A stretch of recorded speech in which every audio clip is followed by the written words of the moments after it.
så nu detter han. Han detter av styrebord og nødt ved piano. Men generellt nog så vi i 88.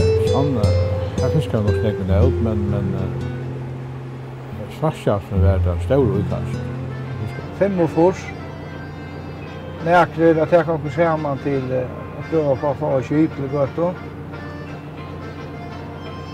Och det var så att det blev gjort en skipapatch då.